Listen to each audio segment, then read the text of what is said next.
Kota Pekalongan, tak lepas dari identitas sebagai kota batik. Keindahan kain batik menarik hati saya untuk mengenal lebih dekat sejarah batik di Indonesia. Akhirnya saya pun memilih untuk bertandang ke Museum Batik Pekalongan.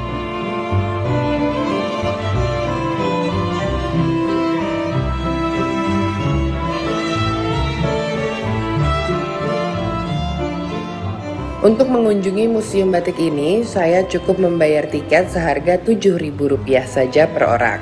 Saya pun langsung diajak memasuki ruang pameran pertama dari 3 ruang pameran yang ada di museum ini.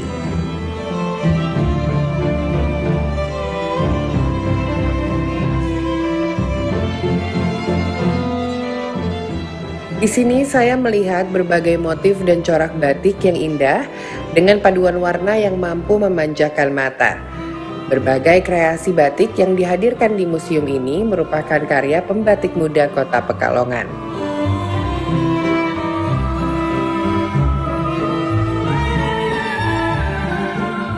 Memasuki ruangan ini, saya disambut dengan semerbak aroma aneka bunga dan daun pandan yang semakin memberikan kenyamanan. Selain digunakan sebagai pewangi ruangan, campuran bunga dan daun tersebut juga berfungsi sebagai penyerap kelembapan udara secara alami untuk menjaga kualitas kain batik agar tetap sempurna.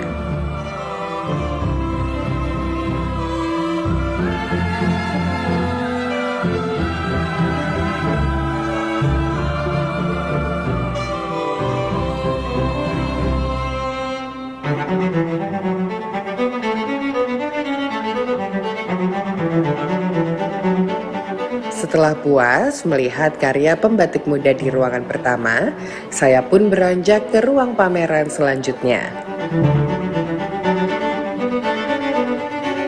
Ruang pameran kedua memuat koleksi berbagai motif dan corak batik yang ada di penjuru Indonesia.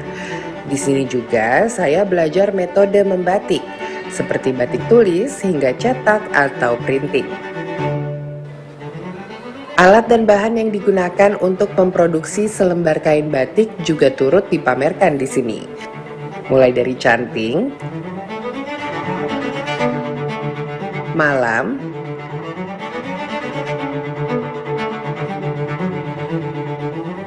dan jedi atau bejana dari tembaga yang digunakan sebagai tempat penghilangan malam atau lilin dari kain batik. Proses ini juga dikenal dengan nama ngelorot.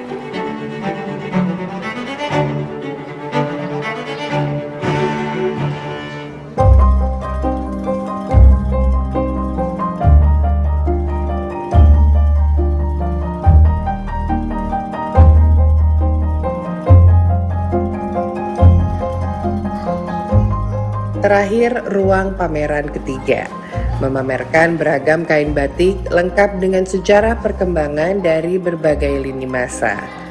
Di sini, pengetahuan saya mengenai sejarah batik Indonesia semakin dalam, termasuk filosofi yang membalutinya.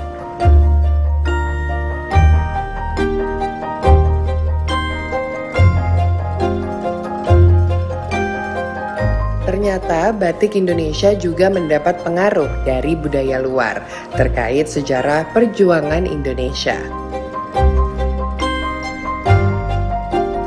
Ini mendisplay memamerkan batik-batik lama atau batik-batik klasik dari awal berkembangnya batik ya. Ada batik pedalaman atau sering juga disebut dengan batik keraton dengan motif-motif yang hanya berupa lambang ataupun simbol tapi mempunyai arti, makna dan filosofi. Kemudian ada juga batik pesisiran ya, batik-batik dari daerah Pekalongan, Cirebon dan Lasem yang dominan dengan warna-warna cerah, warna yang terang. Kemudian banyak mendapatkan pengaruh budaya juga, ada pengaruh Eropa itu Belanda, Cina, India, bahkan nanti ada juga pengaruh Jepang.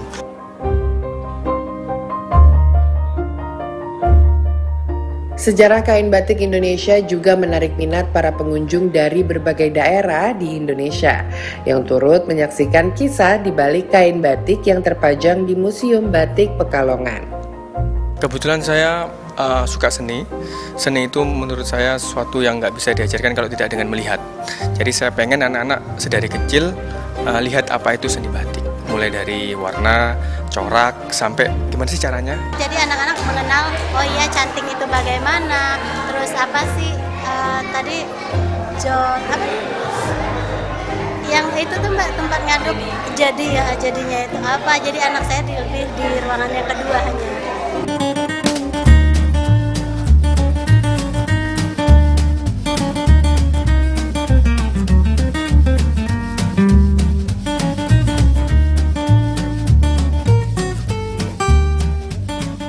Para pengunjung Museum Batik Pekalongan juga dapat membuat kreasi kain batik dengan menggunakan canting dan tidak perlu khawatir karena tidak ada lagi biaya tambahan. Tujuannya agar para pengunjung mulai dari anak-anak hingga dewasa dapat lebih mengenal dan mencintai batik. Tentunya agar batik Indonesia tetap lestari. Dari Pekalongan, Jawa Tengah, Arya Sindiara, Rio Faisal, Kantor Berita Antara, mewartakan.